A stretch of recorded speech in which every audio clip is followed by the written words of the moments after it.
Undignified Resilience. I'm so excited to have the incredible British-Afghan entrepreneur Marina Khan with me today. She's been quite prolific in so many ways, and I've been so lucky and grateful that we serendipitously connected online. Marina has been managing both her business, Avizeh, known for beautiful ethnic Afghan jewellery collections, as well as traditional Afghan dresses, while also advancing her career as a professional psychologist as well. And she's based in London, UK. We will talk today about her entrepreneurial road and vision, her efforts to share a positive image of Afghanistan as she focuses both on developing her business and shedding light on the talents of Afghan women through her designs and different elements of Afghan history. We will also talk about her work with charities, her creative work and how it gets produced from start to finish, and much more. Looking forward to a wonderful conversation. But first of all, hi Marina, salams. It's so good to have you here on Dignified Resilience podcast. How are you today? Yeah, I just want to say thank you so much for inviting me today, and I've been looking through your previous work as well, and it's just such an honor to be here and share this space with you. So just thank you so much for inviting me today. You're welcome. And really, when I was preparing for this podcast and while I was browsing through your work, and it reminded me once again of why I started this podcast. And I was so happy that you accepted to come along, because I want to bring light to so many amazing people who are working on so many amazing things out there, and who might or might not get visibility in a way that I think these stories and their work should get it. So if in any way this brings any contribution to all the positive messages that you share, lucky me, and I hope that our listeners and viewers get some positive messages from this. So that said, let's start with actually talking about how and when did you decide to start your business, and where does the name come from? Tell us a little bit about how did that entire process of setting your own business from imagination to execution. Let me just tell you that I did not intend to start a business. I was in sort of my last year of university, so we're looking at 2014, and I was just like a normal sort of person, like not really on social media even, and at that time the main thing was Facebook. So I started this business as a hobby with no real intention of really starting it.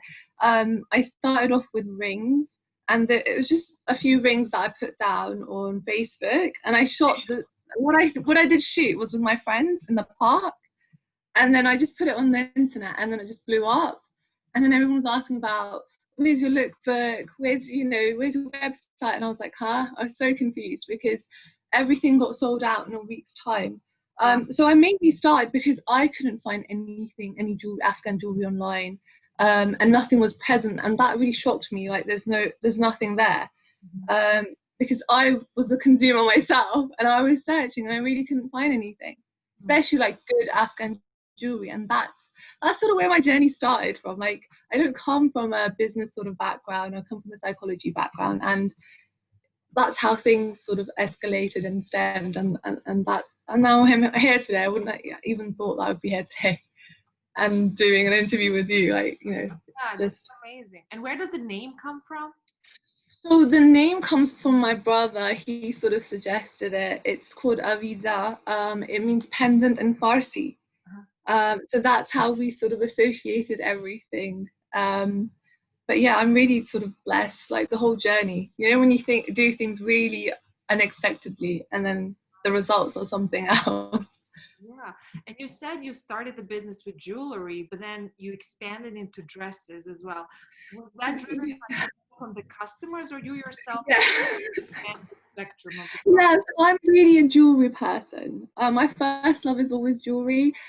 This whole clothing thing all stemmed from the customers. Again, there wasn't any sort of like Afghan clothing line. There was one, and that was in America at the time, online. And other than that, there was nothing really like available for people, Afghans globally as well. Um, so that's how it all started. So I'm mainly a jewelry person. My first love was always jewelry. So I was sort of like, in a way, sort of led, like pushed towards clothing as well. But I do take my time now in sort of clothing and designing clothing. It takes me a while because I have to be happy with sort of the whole process and the results. So yeah. So can you tell us first, can you describe your creation process shortly for us? And Yeah, yeah. how many people work in your team? Are the products produced in the UK? How does it work? Yeah, so everything is produced in Afghanistan. I have like a whole team of workers in Afghanistan. They're mainly men, because I've tried to recruit women, but it's been very difficult and challenging to get women in this line of work as well. But hopefully in the future, that's something that I really, really want to push towards. Also, I think what, Sorry to sorry? interrupt. Was it difficult to get women involved because of the social norms of Social norms and also traveling. So like, getting the material, it's quite dangerous at times. Some women won't really travel alone even. So because we go through most of, like, not only the capital but different remote places around Afghanistan as well. And sometimes the roads are not very safe. That's why it's difficult to recruit women as well. And also, even if I was to recruit women, I would like to for them to be in a safe sort of place as a team. That's really important for me. So I am looking towards that. But I did come across some people who were suggesting women, but they didn't have the right intentions as well. So that's one difficulty. So when I'm sitting here and liaising from there, because I want all the sort of money to go towards the women rather than the in between people taking it for themselves. And that's one of the difficulties. So I would like to support further women and really use, the craftsmanship to also for to give them a chance as well at the end of the day. how has the pandemic impacted your business? Oh yeah, the pandemic. So I had to stop in between because my workers' safety were important. One of them actually got COVID, and I was really, really worried. So with my workers, I treat them like a family, and they're so respectful as well. And I've sat down and eaten with them. I've traveled, a bit with them, and they really, really know me really, really well. And for them, it's for me. Actually, at the end of the day, it's really important that their well-being is also looked after. Like, I don't want them to be working during COVID and like sort of producing. So again, we have a lockdown, and whenever I always keep on asking them, like, "Are you okay? How are you dealing with things?" And they don't really have access to, like, sanitizers and things like that. So yeah, so one of them has recovered from COVID. The other one, his test came like sort of negative. So it's very important, like, that my workers feel comfortable and are not further exposed to COVID. Because obviously we have the benefit here of amazing, like, sort of stabilized healthcare. But there, they don't really have the sources and access to prominent sort of healthcare. And through your own brand, I know that you're also very active in raising awareness about many important, painful challenges and issues that Afghanistan is Yeah. challenged with today. And I've seen, while browsing through your social media channels and platforms, various campaigns that focus either on domestic violence and refugees. And we also know now that violent attacks in Afghanistan have surged by 50% over recent months, even though the government in Kabul and the Taliban launched peace talks in September. So Yeah. I wanted to Yeah. ask you a little bit more about the campaigns, charity campaigns that you work, and are there any particular Yeah. Um, so when I'm producing some of my concepts, apart from editorials, which are mainly just fashion magazine led, I really like to dig in deep into topics which are important to women, especially because I feel like, you know, in the Western media, there's not much sort of Afghan-led narratives to tell the whole journey, to tell the whole stories. And these are stories from people around me, people really close around me. Yes, I've been really fortunate to live here and have not had that sort of exposure. But really, people close to me have. And those are their stories, their painful journeys, and they've inspired me. And they have been such strong women, and they are living their life with such strength, even though that they have experienced, you know, brutal sort of experiences in life, which is unimaginable. And I put them on visuals.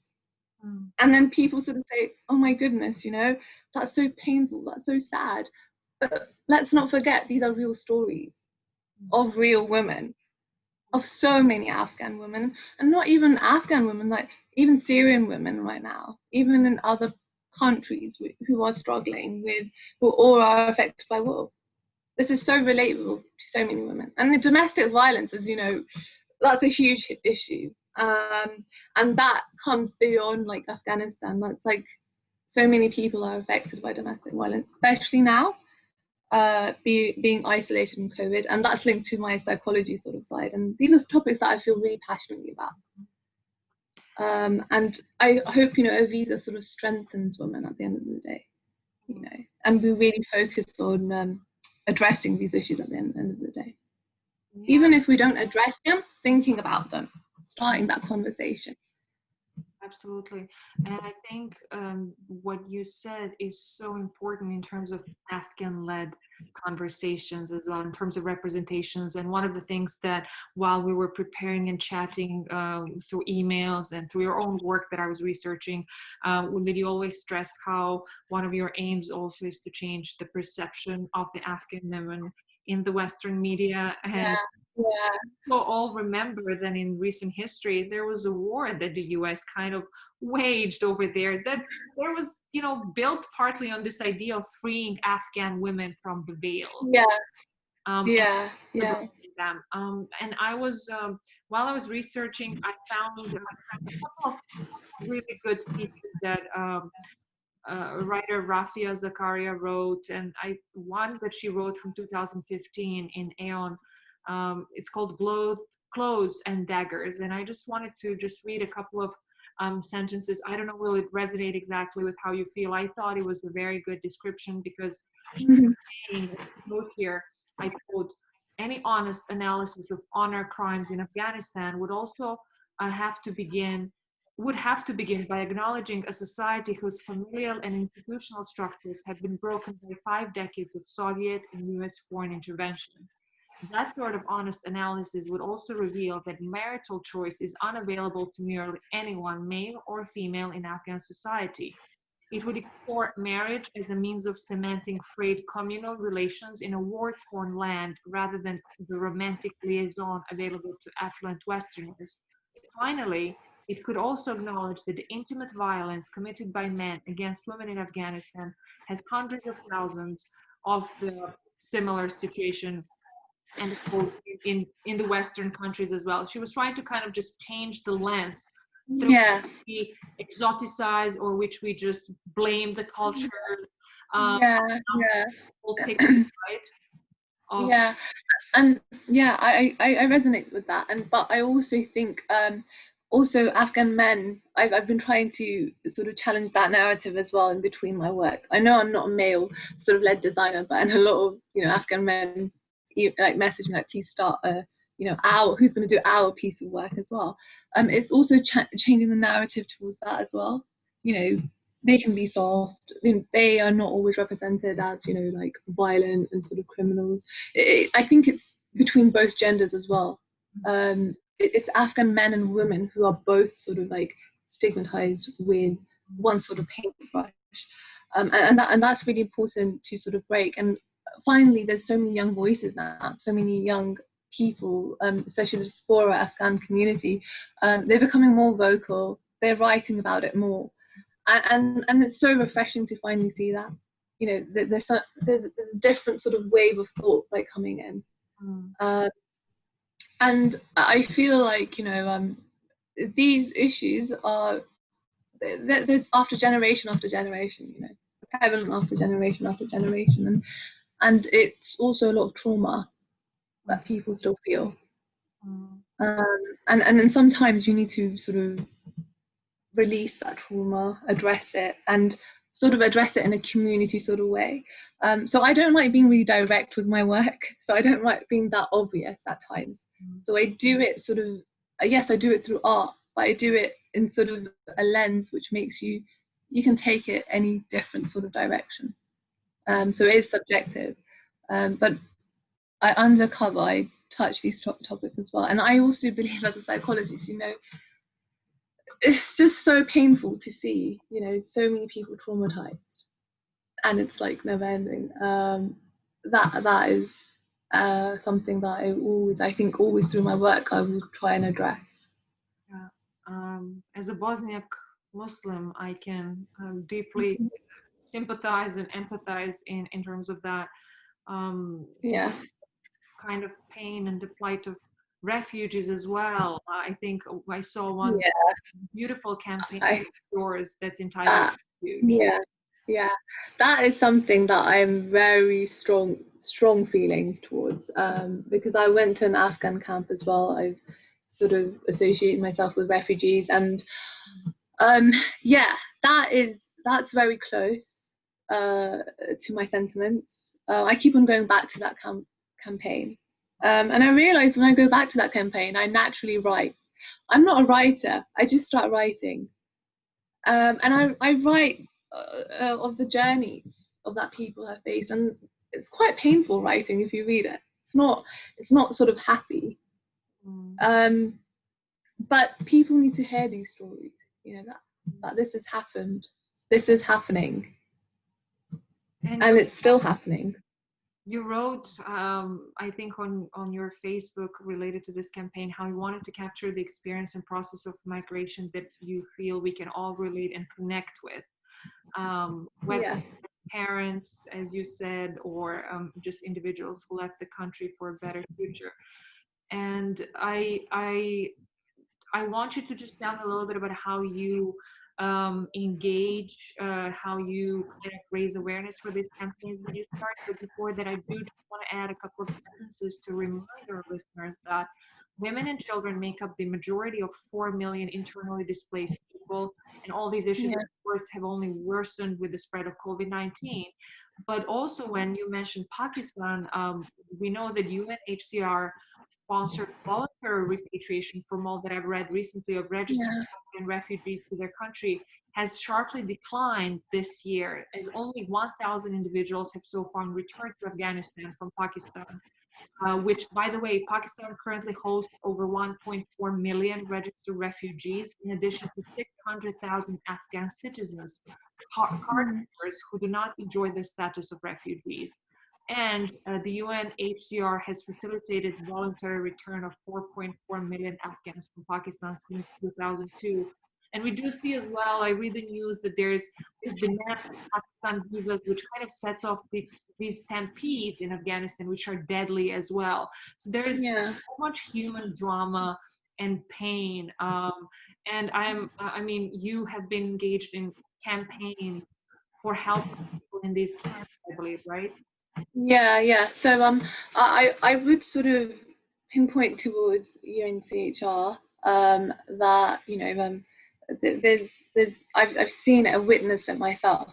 That, you know, the kids had empty bags and they promised a school, and these are like basic things. So what has been going on there? So that camp was sort of isolated for quite a long time, and when I went there was no access to water. And that's embarrassing, because we went there with toys and everything, thinking that they'll have the basic needs, but even the basic needs are not provided. I know only now, thanks to, you know, my team's efforts and the people around me, UNCRHR are picking things up now. But I just wonder, why does it take such a long time for us to raise it again and again for this to be picked up? And the initiative that I've been working on is for the school. Yes, but, you know, that's something that you guys should be providing. And also, the thing is that what I want for that camp is them to be stabilized enough that they can actually provide for themselves, like have a basic education, have their basic needs met, so their children can sort of integrate within society, and that's what they want as well. They wrote such a painful sort of letter, you know, is that we don't want to be, this was difficult for me to digest, like we don't want to be seen as alien, we want to have our rights, and we just want to provide a living for our kids, and that within itself is such a strong statement. And you know, it's not, I would say it's not like it's both ways, it's running from both ways, no one really cares, to be honest, and that's what it falls down to. But I'm watching now and seeing what's going on, so hopefully, you know, we can start rebuilding. I mean, it took a bit of time, but you know, at least I guess it's something right now at present. But yeah, I think I would be, even if UNCHR is there, I'd still be associated with them. That doesn't really bother me, because I have like my own sort of initiatives that I really want to work on, especially with them, and I can't rely on UNCHR to actually, you know, I don't know if they're going to be there or not there. I don't know. It's unpredictable at times. And there's so many. And I know for me as a designer, this puts me in a different in a different pitch and light. And I know a lot of people are, you know, go towards UN, appreciated for their efforts towards charity. But I can't sit here and deny what is the truth. I can't sit here and claim that, you know, at that time UNCHR were active and these kids had a school and everything was fine. I can't brush over that, because at some point I will have to answer those kids that didn't get it. Like, you know, I feel like if we've seen something like that, it's our responsibility as well. You can either leave and forget about it, or you can do something and try.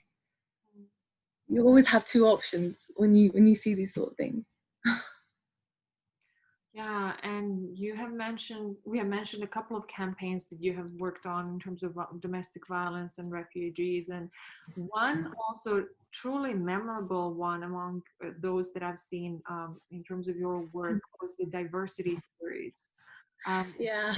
Can you tell me a little bit about that and about yeah. So if I tell you about my process of how I actually get into like inspiration and everything, it sometimes starts with frustration. Frustration of all the good things start with, not all the good things, but a lot of good things. It starts with like frustration sometimes, like, you know, why are people saying all these things? Because it's tribal racism that I came across online a lot. Like, you're from this tribe, you're not good enough. You're from this tribe, you're not good enough. And the whole, unfortunately, Sunni Shia thing as well. That's quite complex as well at times. And then there's this tribal sort of racism. You're not better than us. You're from this tribe, da da da da da. And that really aggravated me. And I was just like, I'm so tired of hearing all of this. And that's how that stemmed. I wanted to show like equality. I wanted to show like beauty, and I wanted to show like how, you know, all of the tribes are the same. They're similar. They have their own. They're different, but then all one in unity.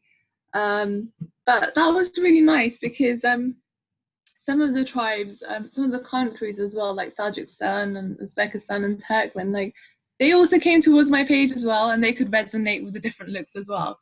So it was nice, you know, sort of, and everyone sort of loved that. And you need to think, why did you actually love it? Like, even the people who were like, you know, against it at first, what made you love it? You know. At the end of the day, yes, it's very beautiful and it was very appealing, but the bigger message behind that is unity. And that kind of also fits with that 100 Years of Beauty endeavor that you did. Yeah. Tell us a little bit more about it, and your vision. So yeah. This is again, well, I wouldn't say frustration. I would say like representation. Like there was not much. And I was a big fan of, I don't know if you know that the cut videos that they used to do 100 Years of Beauty. Yeah, I'm not sure. They do series of like different countries, and they go through the 100 Years of Beauty and the different looks. And then I was just like sitting one day and I was like, there's not really one for Afghanistan, you know? And I'm not sure if they're going to make one. So I'd rather get on it. All right, let me change that. Right? Yeah. So that's how I came across that. It was like one of my first videos I ever made. And that just blew out everywhere. And some people actually thought it's from the official page. And it's been shared so much that people no longer realize that I made that video. But tell our listeners who might not know those cut videos and viewers, what is it actually representing? I know, but maybe they haven't known. Yeah. So the cut videos represent like different countries and how their looks got changed by like politics, history, and like women's rights and things like that. That's what they touch on. For Afghanistan, it was kind of difficult, to be honest, after a certain period, because when the Taliban came in, you know, there was just no sort of fashion and a decline of that. So I didn't really know what to do during those stages. But then I kind of took it in an artistic sense. So when the American invasion happened, just made her wear the colours of the American flag and sort of like represent sadness. And then we covered the Soviet Union sort of era as well, and she had a gun. And a lot of people were like, what is going on? Like, what does this represent? But it actually represents history, but it's done in a really artistic way. Because like other cultures and countries, I couldn't do the whole fashion for every century. So I had to just think about it in a more inventive way and just follow sort of the politics sort of situation, which was tricky to do. It was difficult, to be honest. Thanks to that, I found out, was it Queen Sumaya? Oh, Suraya, yeah. Wow. Yeah. Tell us about Queen Suraya. Just when was she? She was the first the first Afghan like woman, like queen. And from what I know, she was very strong and powerful, and she's very much respected and loved by Afghans. She's an iconic figure, and that's why I chose to cover her during like every century. And how was the response to that campaign, Marina? So like when people saw like the burqa, the chadri, some people were very angry. They were like, what are you trying to represent? Like, why are you showing this? And to be honest, I sort of felt sympathy for them because it sort of triggered emotions, you know, when women were sort of like led to wear the chadri. And yeah, some people might wear it from choice, that's their option. But some women were sort of forced to wear it, and that's very triggering to see that and represented like that. And then other people sort of said, why is she crying with an American flag? And I was like, I can't explain these things to you. You just have to read up on history. And the last look I did was on Coachella. And people were like, why are you demonstrating what people have like took on Coachella and how they've stolen our culture? I was like, no, I'm trying to represent how now it's being utilized. And this is a fact.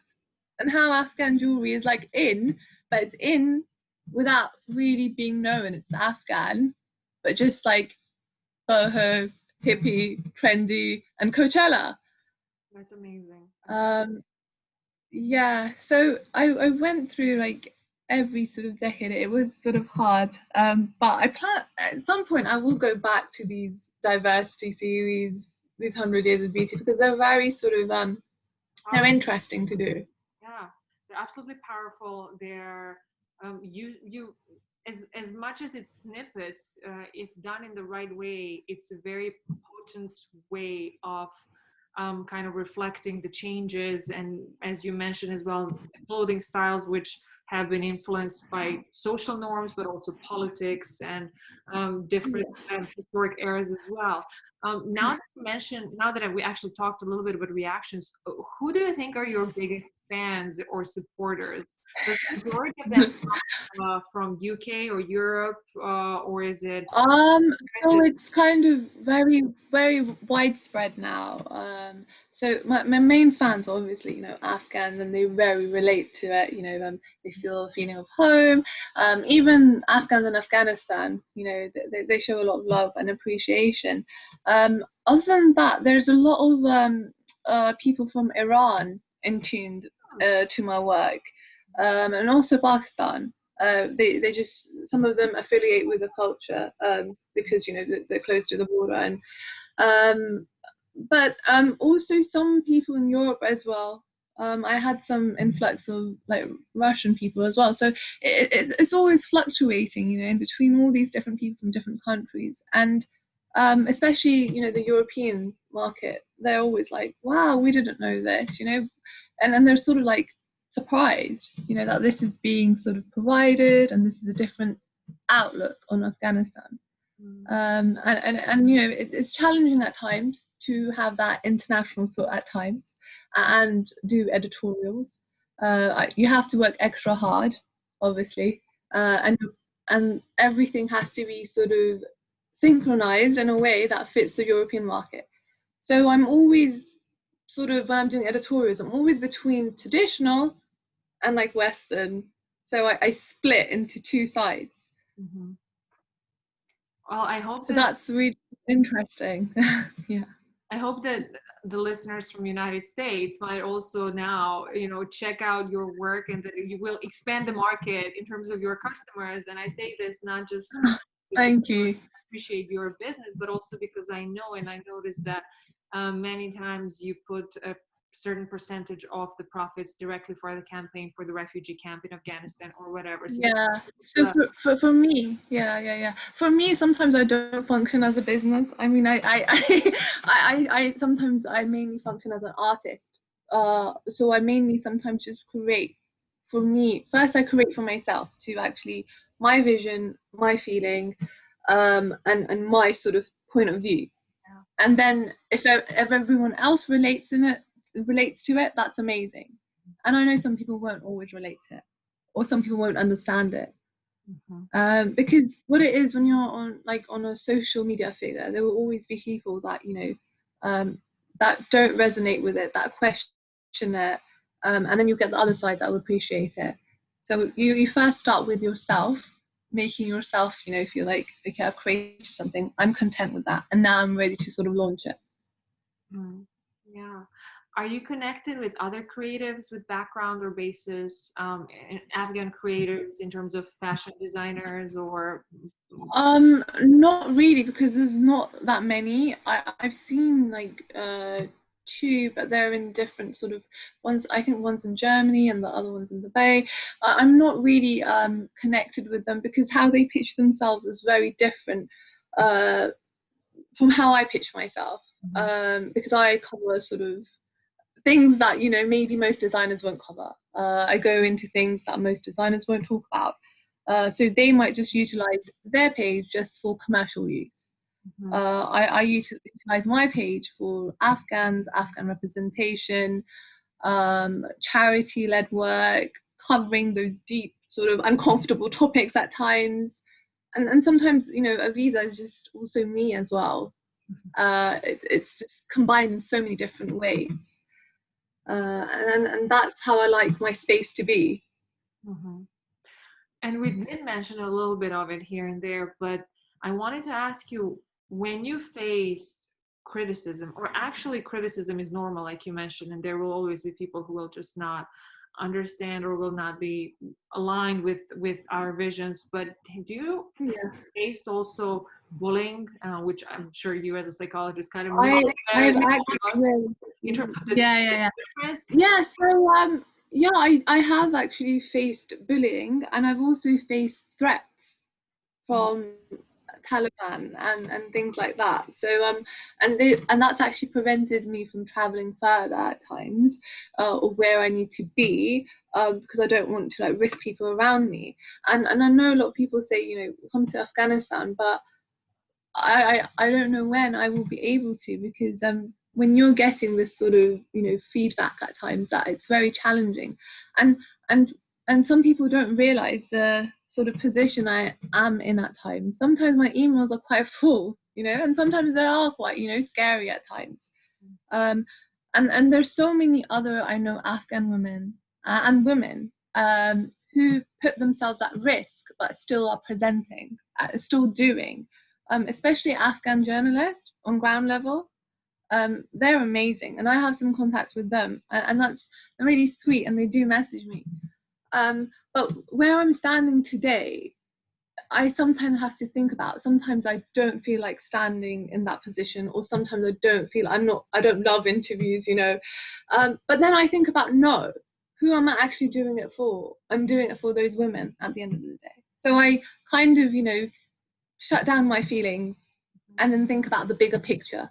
The bigger picture is beyond me. It's not about me, and that's what keeps on that's what keeps me going, and that I think tackles the bullying and all those horrible things that I get, because there's something more important than me, and that's giving a voice to Afghan women at the end of the day, and also um, enabling them to live their dreams, live their purpose. And even if it's like, if they see me like this, or even if it's just one interview, and if that gives them hope, then that means everything to me. Yeah. My next question So was, it's not even about the business. Do you get it? Like, it's not even about the business sometimes. mm, my next question was going to be, how do you cultivate your resilience? But I think you partly answered to it right now, that it's Yeah, something yeah, I believe is bigger than us as well, right? yeah, yeah. So you know, if you see the messages that I get from women, like literally, I want to start a business. I followed your sort of pathway. I'm trying this. Thank you. And you know, because we get so cooped up in our life and doing what we're doing, because I love what I'm doing. But then I realize, wow, they're really related to that. You know, Yeah. because I'm always in my little bubble, and sometimes I don't really think about like people will be relating to my work like that. And Mm, I'm just like, wow, really? Did it mean that much to yeah. you? And hearing that, I hold on to that. And that's something, you know, makes me look past all, you know, my being uncomfortable, like on interviews or anything like that. And then there's a point that I was like, it's okay, because I'm doing it for them at the end of the day. So Mm. I can yeah, totally relate to that idea of feedback as the catalyst for producing more, as an encouragement. When I get a comment by a listener or viewer, how much they appreciate an episode or episodes, or when I yeah, couldn't do, because of some health reasons, podcast for 2 weeks, I got a message saying how, you know, from a woman in Brazil, saying how much she likes and misses my podcast. oh, And it's like, um, wow, this is why I started. And you know, it's and getting that feedback is also important, because sometimes people might appreciate it but might not say it for whatever reason. So yeah, um, yeah, so that's how, as I said, how even I was so glad how we connected, you know. yeah. How that started like a click, you know, a like, Following, yeah, or if yeah, somebody's yeah, energy or vibe that might work out and might align with what the other person is doing in their own geographic yeah, context in terms yeah. of vision. Yeah, I think what it is, it's just values, isn't it? You connect, you read people's posts, and then you just, you know, you sort of like that, and then you just get drawn to that, and that's what it is. For me, at the end of the day, it's really important that we kind of see. So there's me, and then it's nice to see more women doing what I'm doing. It's nice, and I would always be really supportive. I would never like. I want women to like come together, so we're like all picking each other up, because especially Afghan women, there's only a few out there. I don't know that many. I only know a few, and bloggers or designers. But it's really important that, you know, we help others along the way as well, because we were there at one point as well. For me, it's like my journey is very peculiar at times, because I feel like I'm opening doors that I don't have anyone to look back to. Like, I don't have anyone to tell me like, um, I've done this before. You go through that channel, and this is how it works. I literally, like, it's like a tunnel, and there's light, and then you're like opening these doors, and you're like, okay, let's see what happens. But hopefully, what I want to do is sort of like, and during my lives as well, is try to share that. So when they are going through that, they already have that insight.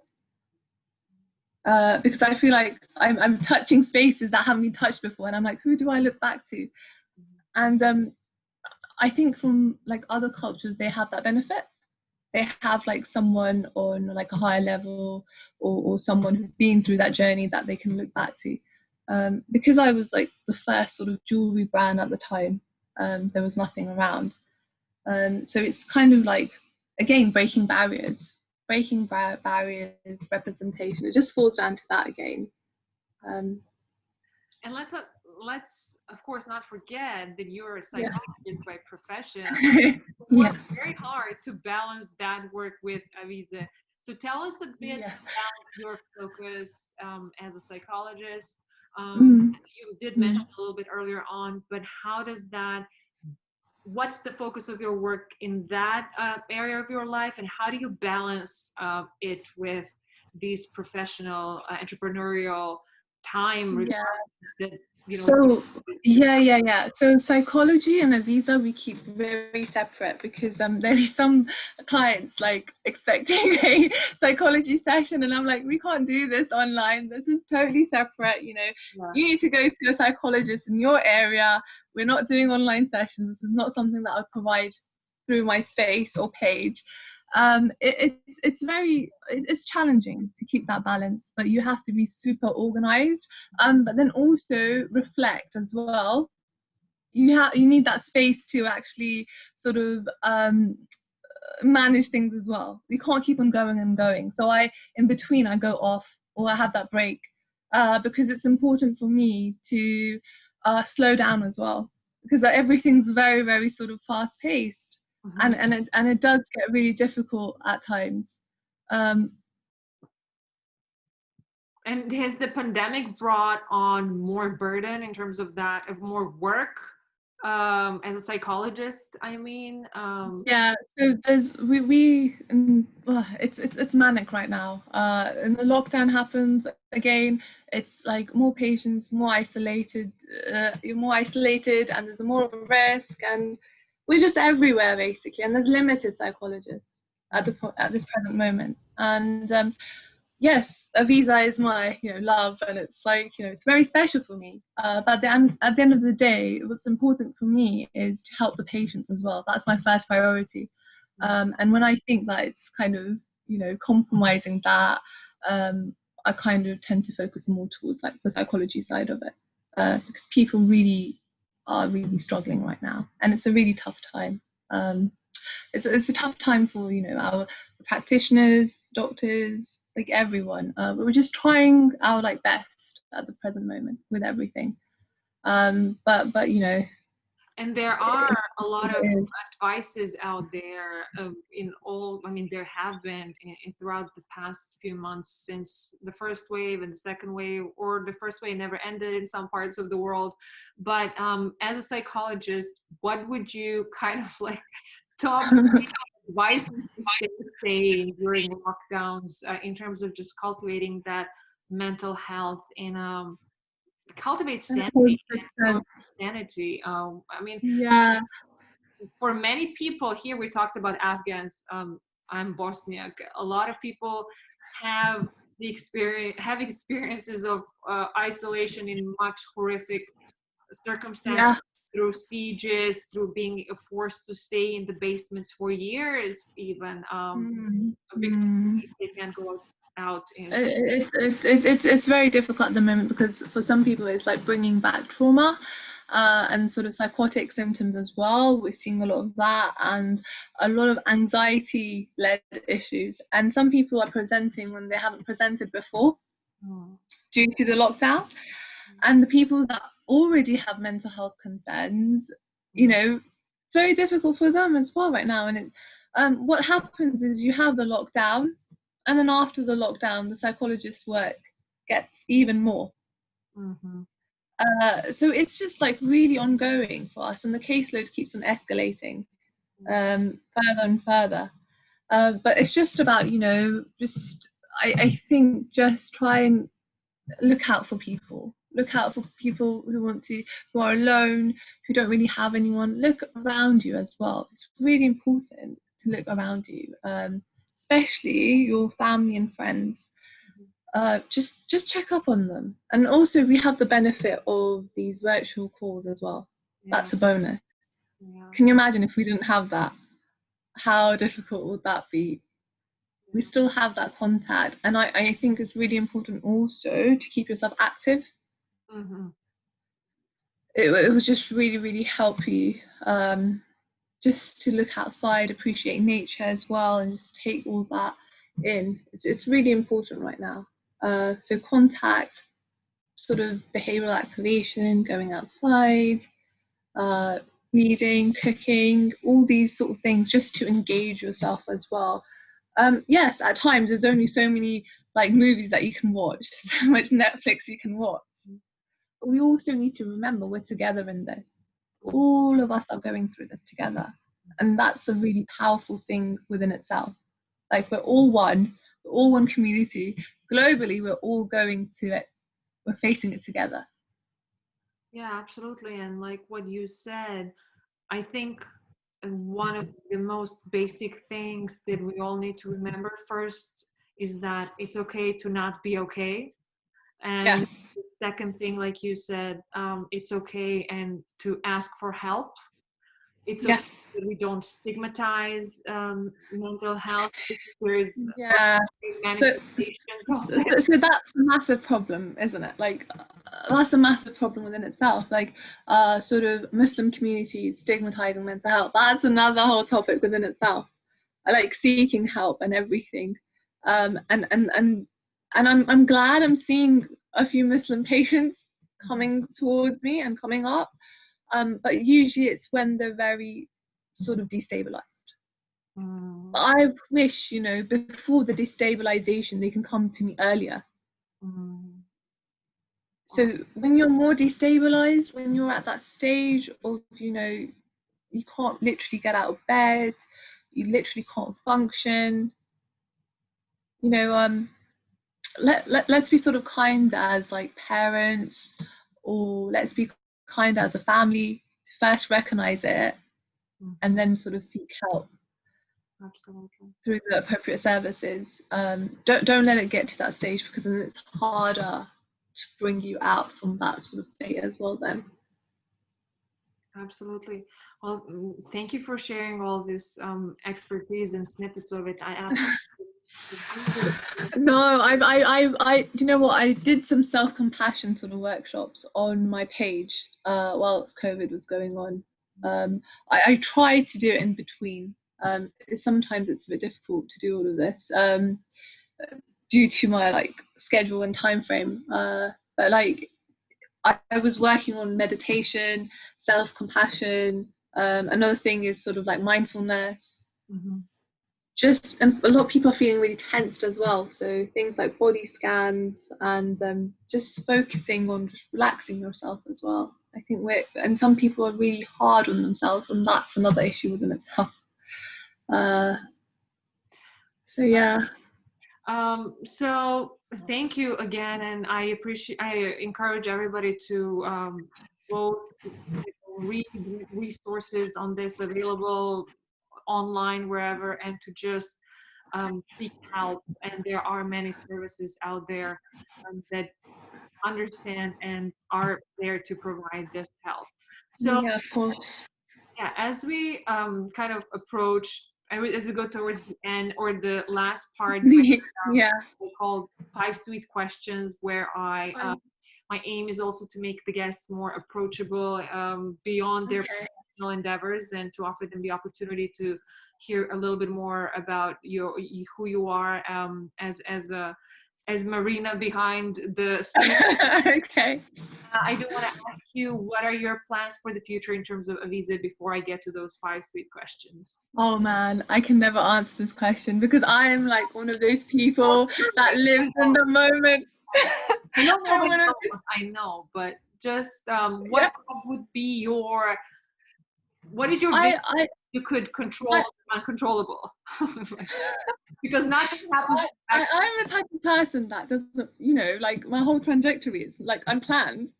So I barely plan that far ahead. But what I would, again, the same sort of goals. I feel like I've broken a lot of barriers, being Vogue, like Yes Tick, like BBC Tick, like all those sort of things. I've done it like really early on. So then I'm sitting there, I'm like, what are my sort of goals towards that? I think, the goal would be to see more women following my trajectory, seeing more representation, or whether that's Afghan women or any, even Muslim women.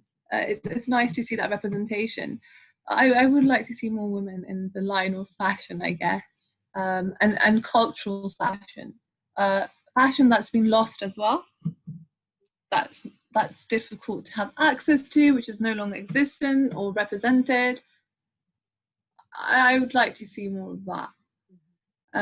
In terms of my personal goals, I think I would like to further establish things for the refugee camp.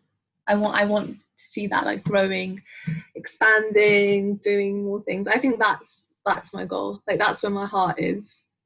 So yeah. Well, we'll definitely, I encourage everybody, and now that your markets will expand and in the United States, our listeners in Australia or wherever, Brazil, I just hope that more people just get to learn about what you do, and to just really support your work. I think even sharing information about somebody, we never know, who might hear, who might listen. Now that we talked about disadvantages and the threats and the bullying that we get through social media, but there are good sides to social media as well, Yeah. when used in a proper way by well-intended people.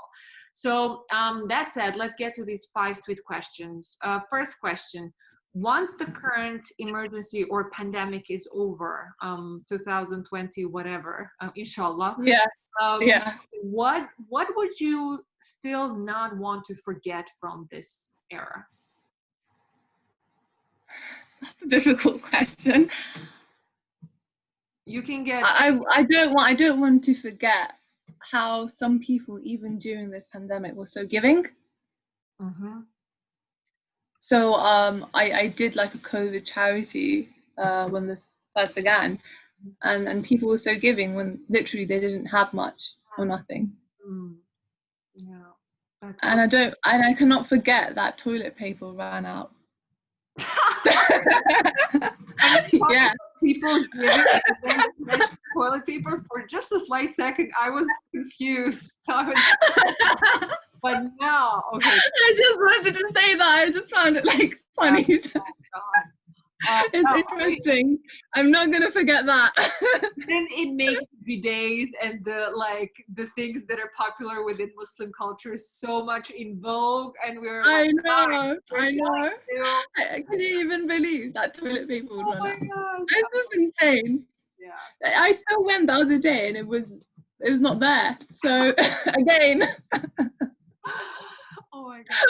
That's let me tell you, that's the first one I hear about the things people will not forget about the emergency, but it's unforgettable and memorable. My brain works in a different way. That's definitely something that's memorable. So then, second question: which of your personality traits has been the most useful? Not the best trait necessarily, but the most useful. Which has been the most useful?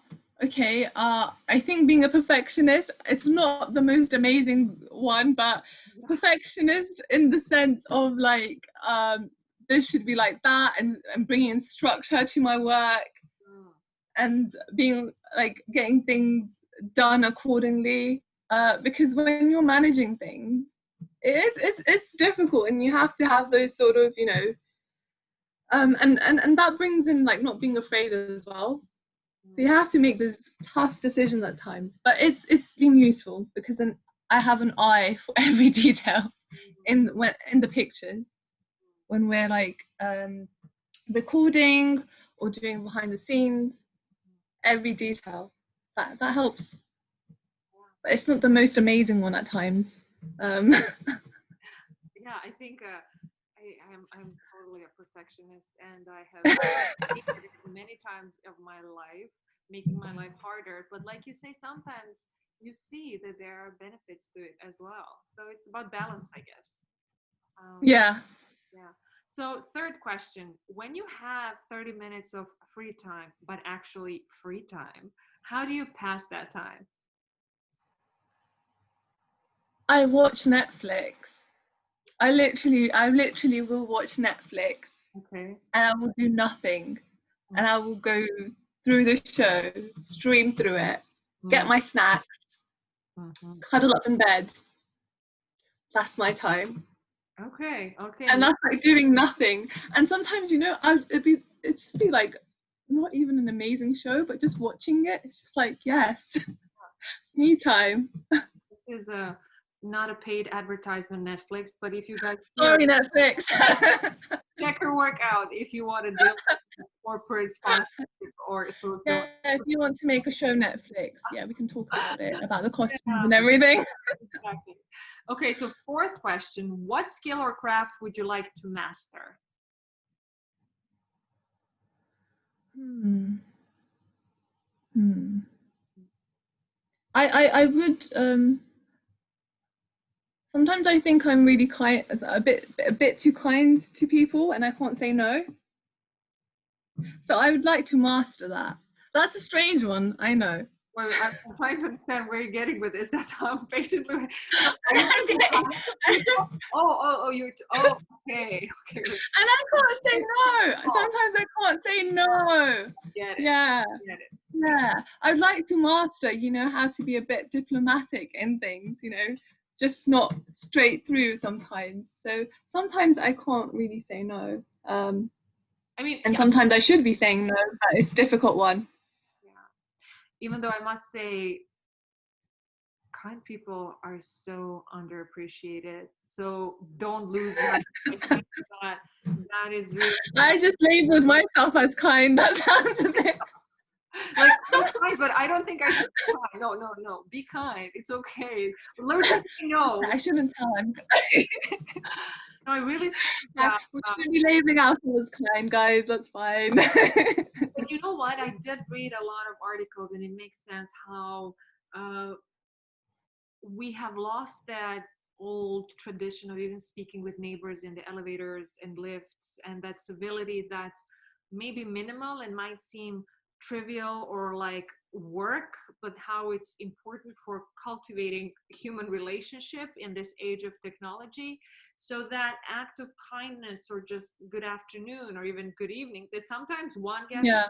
I really noticed when even I walk now, I get weirded out when I say good afternoon or good night, and when that person chooses not to respond, I'm like, why? Like I get it all. This is what I'm saying. This is what culture has sort of become. Like, do you know what a difference it would make to someone who's struggling with like mental health issues if you smiled at them? Exactly. Smile, and that's just smile, and you don't have to say anything. Just smile. That would make a ton of a difference. But yeah, I've done that a few times, and then people have just looked at me weirdly, like, Yeah. so hi, you know, But you know, and they're like, do I know you?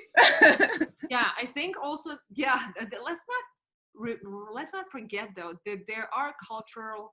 Creepy people as well. Yeah. In Turkey for 6 years. I also know that in Russia, when you smile to somebody on the street, They will either think you're flirting with them or that you're nuts or crazy. It's not recommendable that you smile to random people in trams, metros, etc. And it takes, and for people who come from different cultures, that might be Yeah. really scary, or you might get super weird looks in the mildest responses. So that cultural sense. Yeah, I mean, it's not for everyone, but I guess, you know, it has not, don't smile at everyone, but it depends on the person. Like a grandma, like a cute grandma, or like a sweet child, you know, like choose your, I don't know, choose your people. And I feel that body language is more dangerous than actual verbal thing. Like when you say good afternoon rather than Yeah. just smile, depending on the culture, it might be perceived differently. But here, we're just here urging for everybody to educate themselves on cultural sensitivities, but to stay calm now in the time of pandemic. And okay, so that brings me to the last question. Are any of your friends completely opposite to you, or are most of them similar to you? Huh. I would say my friends are very like opposite towards from me. They're not really similar in some senses, and like the jokes we make, they are similar, the humor.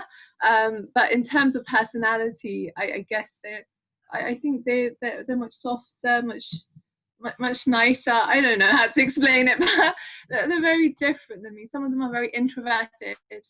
I'm an introvert as well at times. It just depends. I'm like a mix of both. But yeah, most of my friends are they're different from me, and it just makes the conversations interesting. But I guess the values are very similar, and on how we are as people, because that's very important in a relationship for me. Because we also have to have the similar sort of mindset. It's just personalities are a bit different. They don't like social media. They wouldn't be like presenting themselves. So these are some of the differences that we have. Um, yeah. Yeah, I think that those values and the bases are kind of the pillars that bind humans together, but that personalities, like you say, absolutely vary, and it could still function and be beneficial and enjoyable. So that said, this brings us, I guess, towards the end, and it kind of, No more 5 questions. oh, that was, I don't know, are you sad or happy about it, or are you just like trying I just wanted to carry on talking about the toilet paper consent. I can't wait to tell my husband about this now. This is the first one and the memorable one, honestly. But it's funny, and it is true, Yeah.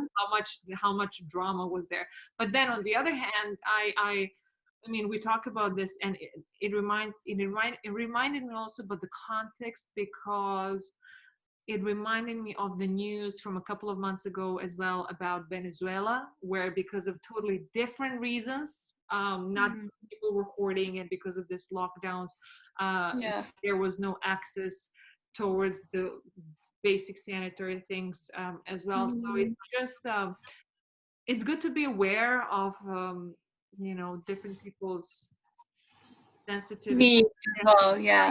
Yeah. At least try to, because there's so much going on in the world that we can't even catch Yeah. up. Yeah. But I have had I mean, I have had fun, and I So don't have I. know how to say have I had fun, because we talked about so many painful things, but I think Yeah. it was a beautiful conversation, and it passed very quickly, and I do want to thank you for your time. I know you're very busy, and Oh no, I want to thank you for like inviting me, arranging this, and like handling everything. You know, you're such a lovely person, and you made it so I feel like I was just talking to a friend, and that's always really nice to have a chat with someone that you connect with, and it's friendly. So exactly. it's been very pleasant, and it's been lovely. So thank you. Much. I feel the same way, and I do hope that this brings a little bit more light towards the work that you do, but also the messages that you try to, spread. And we talked Yeah. a lot about the conversations that should be led by, Afghan women in this case, or Afghan people. We talked about Yeah. diversity. We talked about challenges from within We could only mention a few, but we all know there's so many. And about you as well, and your prolific work in so many areas. And thank you for, a very beneficial psychological advice that I think we could all use right now, especially during this global pandemic. So I hope that the listeners and viewers find benefit in it, that they go and check your social media platform, that they share your work and amplify your campaigns, whether it's Oh, no, you're really, really, really sweet. I just want to say, like, I hope people keep on listening to your podcast because they're very interesting, refreshing, and just like interesting conversations, about resilience. And that's really important, to, to focus on these topics, have those interesting, challenging, conversations, and then go into them a bit deeper. It's just refreshing. Thank you so It's much. really nice. And I do want to just say, because I think about this a lot, and I am obviously an avid podcast listener, and I listen to, and I love this long interview format. But recently, whenever I would browse this type of podcast, I would be unsatisfied, and maybe obviously because I'm biased towards what I'm trying to produce and create, because a lot of this very famous podcast kind of, I feel, shuffle the similar kind of very famous people who come out with a new book. And I don't say anything against that. Obviously, those are there's something to learn from that, but it always reminds me about why I started this. And look at this light and the sun coming on me like a halo. Angel. God, like just light up. Praise my own podcast anyway. No. But I want to talk about the guests that I try to bring, the people from all over the world who I try to kind of curate, carefully and with the genuine care. Yeah, no, it's really sweet. It's really sweet. I think what we need to remember at the end of the day, we're all people at the end of the day. And we're just doing different things and just pursuing passions at times and interests. And we're all people at the end of the day. And we should just keep doing it. And that's what I also wanted to say. We should just keep doing it, because whatever we might even envisage as results, I think that it is about doing it. And then, of course, those snippets or avalanches depends on feedback, which are encouraging. I think also one thing I forgot to mention, for me, when I've seen my work and created it, that's enough. Like seeing it to light, that's just so much happiness for me. Sometimes it's not even about what are people going to like it. I don't even start with that mindset, because I know a lot of artists worry about that. And then when you start worrying about that, you won't be able to create. Because everything I create is so organic at the end of the day. So I don't even worry about, this feedback, it's going to come like this, if they're going to like it. I just create, and then let's just see what happens. And you really need to, whoever wants to go into this line of work, just start with like really sort of a pure intention at the end of the day. Exactly. And then everything just settles, The light has shone. Well, thank you so much, and really, thank you.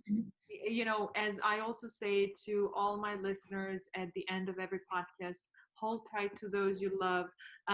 Feel free to share any feedback. Share, put 5 stars or 4 stars if you want. Put 3, but don't put 2 or 1. Bye.